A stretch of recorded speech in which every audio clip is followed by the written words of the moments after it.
본문 1절에 또 내가 보니 보라 어린 양이 시온 산에 섰고 그와 함께 14만 4천이 서 있는데 그들의 이마에는 어린 양의 이름과 그 아버지의 이름을 쓴 것이 있더라 했습니다. 시온 산에 어린 양과 함께 14만 4천이 서 있다고 했습니다. 이들은 어린 양이신 예수 그리스도와 함께한 사람들의 숫자로 구원받은 성도들을 상징합니다. 그리고 반대로 계시록 13장에 세상에는 사탄을 따르는 666 짐승의 표를 받은 자들이 있습니다. 이처럼 하나님의 심판이 도래할 종말 세상에는 어린 양에게 속한 자와 마귀 곧 짐승에게 속한 자인 두 부류가 존재할 것입니다. 그러면 14만 4천으로 대표되는 구원받은 성도는 어떤 사람입니까? 요한계시록의 14만 4천에 관한 문제만큼 그 해석이 구구하며 난해한 구절도 없을 것입니다. 이 문제의 해석이 잘못되면 종말계시의 전체의 방향이 잘못되기 때문에 이 해석에 신중을 기해야 하는 것입니다. 14만 4천은 이미 7장에서 언급되었습니다. 그리고 14장에 다시 언급되고 있습니다. 7장에서의 14만 4천은 이스라엘 각 지파라고 하는 하나님께 속한 교회에서 우리 하나님의 종들을 뽑아 그들의 이마에 하나님의 인을 치는 계시입니다. 그리고 14장의 시온산에 나타난 14만 4천 명 하나님의 종들에 대한 자격이 나오고 있습니다. 그러므로 계시록 7장과 14장은 14만 4천에 대한 계시의 맥을 이어주고 있습니다. 우리가 만약 7장에 나오는 14만 4천 명을 구원받은 모든 성도들의 총 수요라고 해석한다면 14장에 나오는 14만 4천 명도 같은 해석을 해야 할 것입니다. 그런데 14장에 나오는 14만 4천 명의 자격 요건이 4절 이하에 나오는데 이들의 자격은 일반 성도들과는 거리가 먼 요건을 가지고 있다는 것을 알 수 있습니다.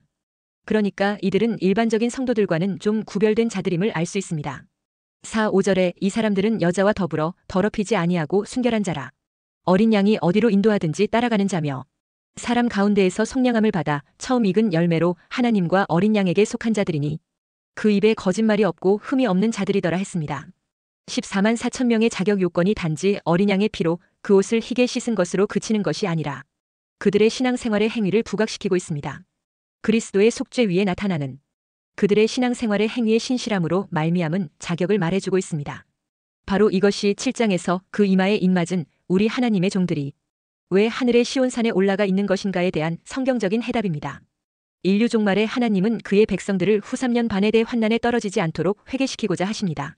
그런데 이 일을 하나님은 두 증인을 통해서 1260일간 즉 3년 반의 기간 동안 예언 사역으로 이루게 하십니다. 두 증인이 그 예언을 마칠 때 적그리스도에 의해 순교를 당하게 됩니다. 그리고 죽임을 당한 지 3일 반 만에 하나님 생기를 받아 첫째 부활자로 살아나 이리로 올라오라는 음성을 듣고 올라간 곳이 바로 계시록 14장 1절에 나오는 하늘의 시온산입니다.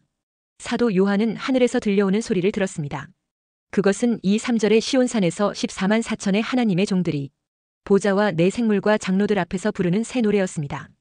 3절에 땅에서 속량함을 받은 14만 4천 밖에는 능히 이 노래를 배울 자가 없더라 했습니다. 그러면 14만 4천 명의 하나님의 종들을 왜 땅에서 속량함을 받았다고 말하는 것입니까? 속량이란 성경에서 두 가지 의미로 사용됩니다. 첫째, 영적인 의미에서의 속량이 있습니다. 이 속량은 예수 그리스도를 믿음으로 얻는 죄 사함과 구원받는 속량입니다. 로마서 3장 24절에 그리스도 예수 안에 있는 속량으로 말미암아 하나님의 은혜로 값없이 의롭다 하심을 얻은 자 되었느니라 했습니다. 이때 속량은 죄악에서 인류를 구원하시는 하나님의 은혜를 나타내고 있습니다. 그런데 둘째로 또 다른 속량의 의미가 있습니다. 그것은 구원받은 자의 최종적인 소망의 부활인 몸의 속량을 의미할 때 사용합니다.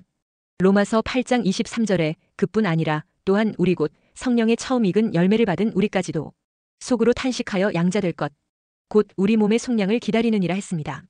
이 몸의 속량이란 죄사함으로 오는 구원의 속량을 의미하는 말이 아닙니다. 이렇게 속량에는 죄사함의 속량과 부활의 속량이 있습니다.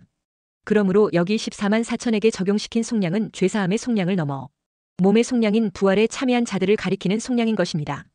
그래서 이 14만 4천 밖에는 능히 이 새 노래를 배울 자가 없다고 하신 것입니다. 첫째, 14만 4천은 어린 양의 이름과 약속의 말씀이 있는 자여 더럽히지 않은 구별된 자입니다. 14만 4천에 5가지 자격이 나옵니다. 답이 나옵니다. 계시록에서 중요한 위치를 차지하는 14만 4천 명이 누구인지 또 종말에 어떤 사역을 하는 자들인지 알아야 합니다. 그래야 많은 14만 4천에 대한 논란이 풀릴 수 있습니다. 우리가 이들 14만 4천 명의 정체를 알려면 먼저 그들의 자격부터 살펴보아야 합니다. 오늘 본문 4, 5절에 14만 4천 명의 자격 5가지가 나오고 있습니다. 첫째, 4절에 여자와 더불어 더럽히지 아니하고 순결한 자. 둘째, 4절에 어린 양이 어디로 인도하든지 따라가는 자. 셋째, 4절에 사람 가운데에서 속량함을 받아 처음 익은 열매로 하나님과 어린 양에게 속한 자. 넷째, 5절에 그 입에 거짓말이 없는 자. 다섯째, 5절에 흠이 없는 자라 했습니다. 이것을 근거로 해서 보면 믿음 없는 육적 이스라엘이 아닌 것으로 보입니다. 이스라엘의 12지파 중에서 선발된 사람들이지만 아브라함의 혈통적인 12지파를 가리키는 것이 아니라는 것입니다. 뿐만 아니라 이 자격으로 보면 이들이 구원받은 성도들의 총 수요도 아니라는 것을 알 수 있습니다. 그러니까 이것은 단순히 그냥 믿음으로 의를 얻는 것과는 다른 차원임을 알 수 있습니다. 이 14만 4천이 가지고 있는 5가지 요건은 종말의 사명자로서 가져야 할 실천적인 의로운 생활의 요건들을 말하고 있다는 것입니다. 다시 말해 그 열매에 대한 강조가 되고 있다는 것입니다. 마태복음 7장 16절 17절에 그들의 열매로 그들을 알지니 가시나무에서 포도를 또는 엉겅퀴에서 무화과를 따겠느냐. 이와 같이 좋은 나무마다 아름다운 열매를 맺고 못된 나무가 나쁜 열매를 맺나니 했습니다. 성화의 열매로 그 나무를 분별하겠다는 것입니다. 그래서 마태복음 7장 20절 21절에 이러므로 그들의 열매로 그들을 알리라. 나더러 주여 주여 하는 자마다 다 천국에 들어갈 것이 아니요 다만 하늘에 계신 내 아버지의 뜻대로 행하는 자라야 들어가리라 했습니다. 그러니까 오래 믿고 직분이 높을수록 그들의 믿음의 차원이 높아야 하는 것은 당연한 이치입니다. 그런 의미에서 제대로 된 믿음의 사람은 그의 신앙생활에 나타나는 행위에서 분명하게 드러나는 것입니다. 물론 이 차원은 사람의 분별이 아니라 하나님의 분별입니다. 그러니 이것이 그렇게 간단한 문제가 아닌 것입니다. 사람은 눈속임이 가능한데 하나님 앞에서는 통하지 않는 것입니다. 그러니 이것은 사람의 그럴듯하고 현란한 말의 포장으로 넘어갈 수 있는 차원의 문제가 아닌 것입니다. 바로 여기에 무서움이 있습니다. 그래서 바울은 빌립보서 2장 12절에 항상 복종하여 두렵고 떨림으로 너희 구원을 이루라 했습니다. 14만 4천 명의 첫째 자격이 4절에 여자와 더불어 더럽히지 아니하고 순결한 자라고 했습니다. 여기서 말씀해주는 여자란 영적 의미로 음녀를 말합니다. 음녀란 진리에서 떠나 적그리스도를 따르는 음녀교회를 말합니다. 계시록에는 교회를 여자로 비유해서 말합니다. 계시록 12장 1절에 하늘에 큰 이적이 보이니 해를 옷 입은 한 여자가 있는데 그 발 아래에는 달이 있고 그 머리에는 12별의 관을 썼더라 했습니다. 이 해를 옷 입은 한 여자는 예수 그리스도로 옷 입은 것을 의미합니다. 계시록 2장의 두아디라 교회는 모든 면에서 주님의 칭찬을 들었습니다. 그러나 그들은 자칭 선지자라고 하는 여자 이세벨을 용납하여 주님의 책망을 들었습니다. 바로 이 이세벨이 종말의 음행의 포도주로 세상을 미혹하는 음녀입니다. 그러므로 순결한 하나님의 종이 되려면 이런 이세벨의 교훈을 용납하지 말아야 합니다. 그것이 14만 4천이라는 겁니다. 그러므로 14만 4천의 첫째 조건은 순결한 신앙입니다. 두 번째로 14만 4천의 조건은 어린 양이 어디로 인도하든지 따라가는 자입니다. 음녀란 진리를 저버린 목자를 말하고 다른 음성이란 적그리스도의 사상을 말합니다. 그러나 14만 4천은 오직 어린 양 예수님의 말씀에만 순종하는 자라는 것입니다. 14만 4천으로서 어린 양만 따라가려면 자기 십자가를 질 수 있어야 합니다. 14만 4천을 계시록 7장 3절에 하나님의 종들이라고 했습니다. 하나님의 종들이 자기 십자가를 지지 않고 주님을 따라갈 수는 없습니다. 예수님은 자기 제자들 자들의 자세에 대하여 누가복음 14장 26절 27에 이렇게 말했습니다. 물은 내게 오는 자가 자기 부모와 처자와 형제와 자매와 더욱이 자기 목숨까지 미워하지 아니하면 능히 내 제자가 되지 못하고 누구든지 자기 십자가를 지고 나를 따르지 않는 자도 능히 내 제자가 되지 못하리라 했습니다.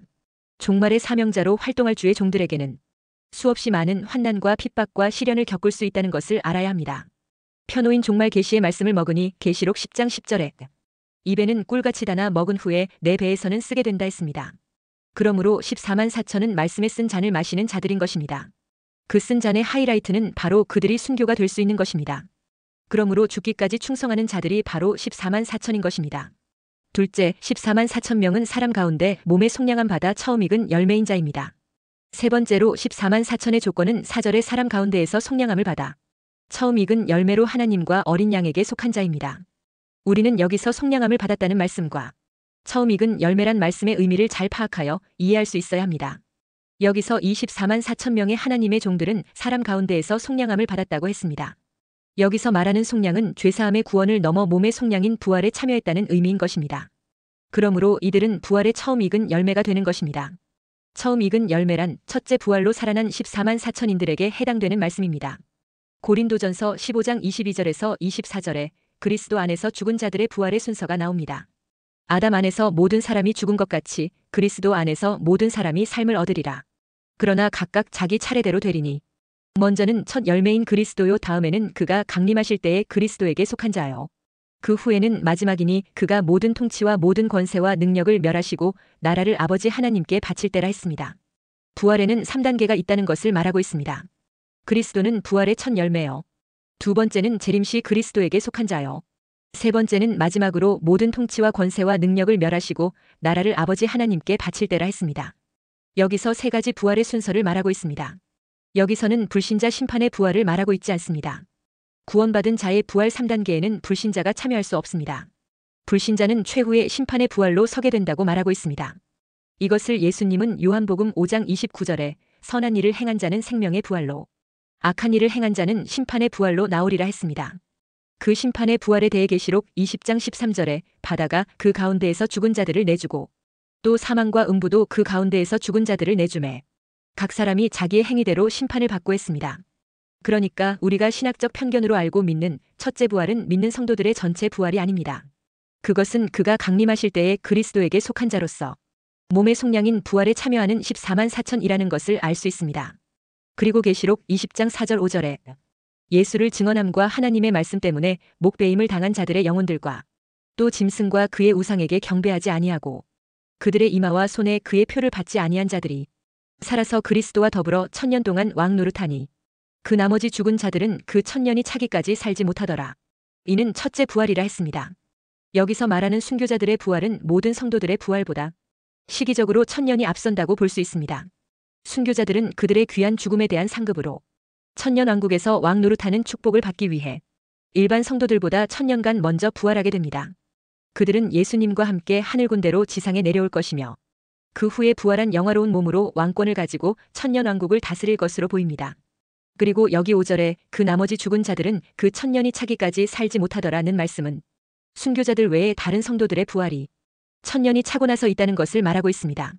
그러므로 여기서 말하는 첫째 부활자는 순교자로서 몸의 속량인 부활한 자임을 분명히 하고 있습니다. 고린도전서 15장 23절 24절에 나오는 세 단계의 부활에 관한 말씀은 천년 왕국설과 밀접한 관계를 가지고 있습니다. 천년 왕국이 있느냐 없느냐는 문제는 그리스도 안에서의 부활의 양상에 대해 중대한 영향을 미치게 됩니다. 천년 왕국의 기간이 특정한 기간으로 정해진 것이 아니라 지금이 천년 왕국이라고 보는 무천년설의 경우 부활 문제는 주의 재림으로 끝나기 때문에 둘째 부활이니 마지막 부활이니 하는 문제가 제기될 수도 없고 필요도 없습니다.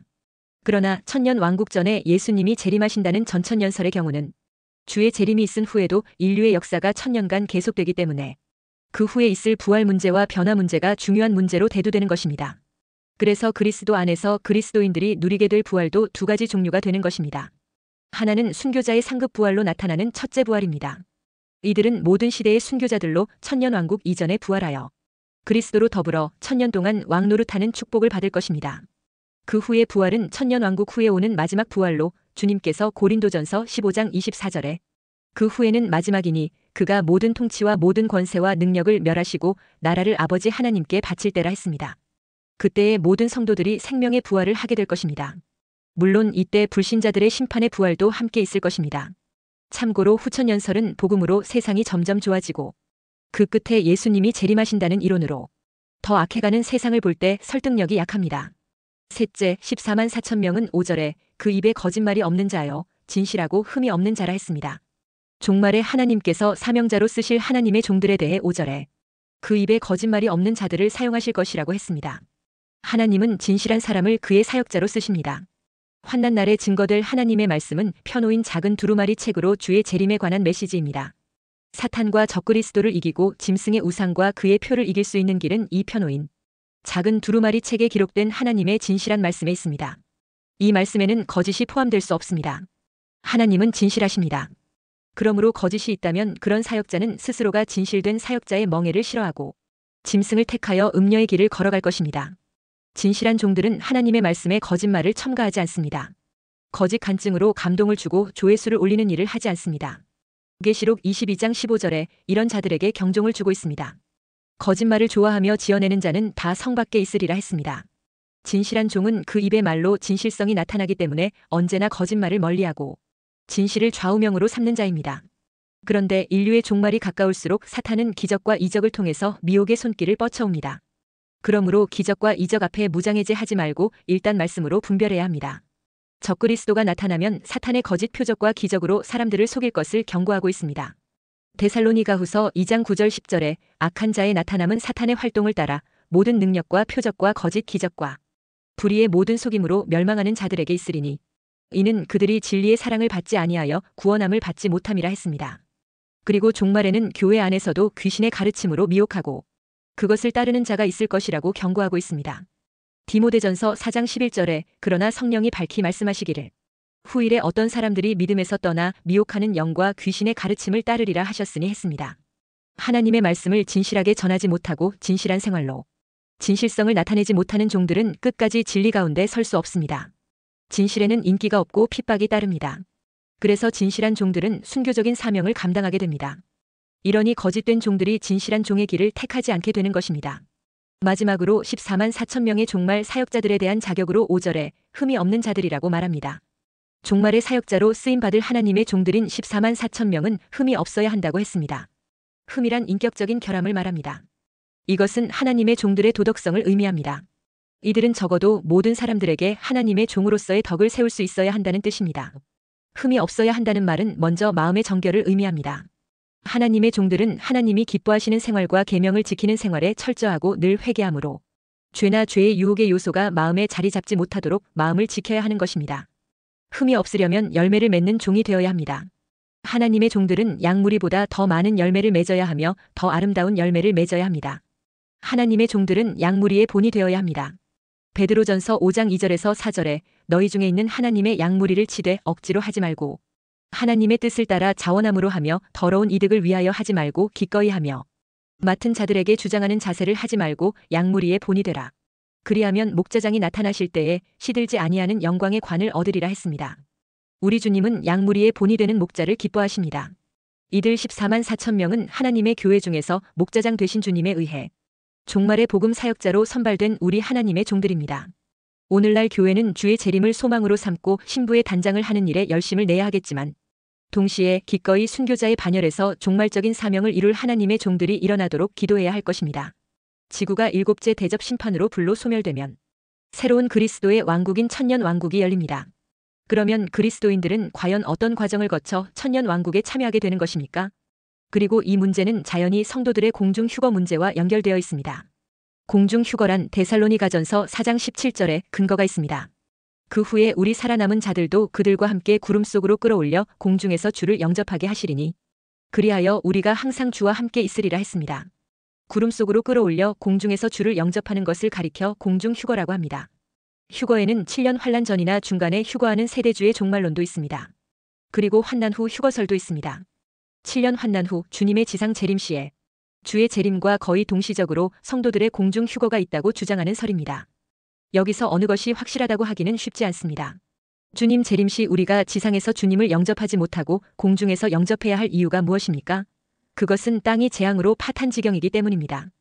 그래서 예수님은 환난 날에 대하여 그 택하신 자들을 위한 특별한 배려가 있다는 사실을 밝혔습니다.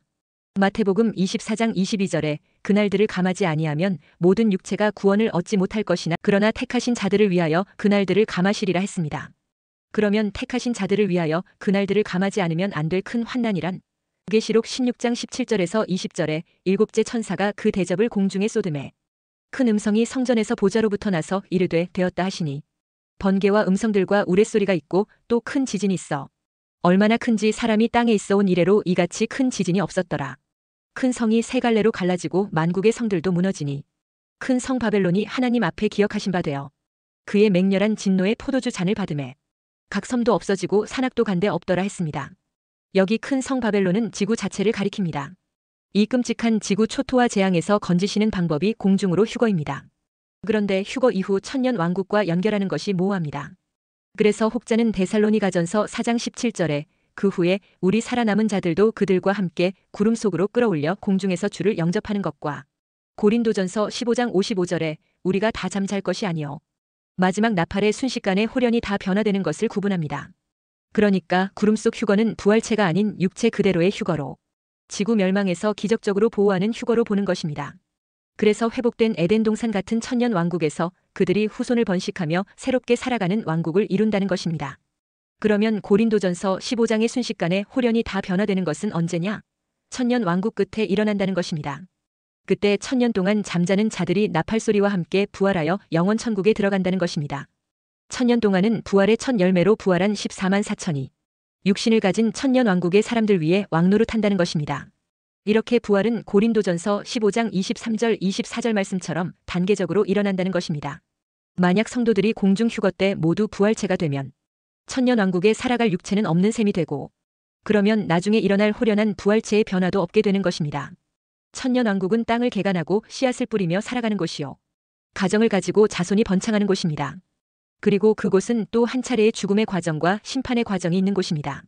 천년 왕국은 죄로 오염받기 이전의 에덴 같은 환경에서 새로운 몸, 즉 죄와 저주에서 벗어난 회복된 몸을 가지고 천년 왕국에서 천년간 살아가는 것입니다. 이런 시나리오가 천년 왕국 설명에는 도움이 되는데, 그 연결이 모호하고 쉽지 않아 정확한 추정은 어려운 부분입니다. 우선 우리가 더 높은 차원의 믿음의 사람 되는 것이 중요할 것입니다. 승리의 반열에 서게 되시기를 주의 이름으로 축원합니다.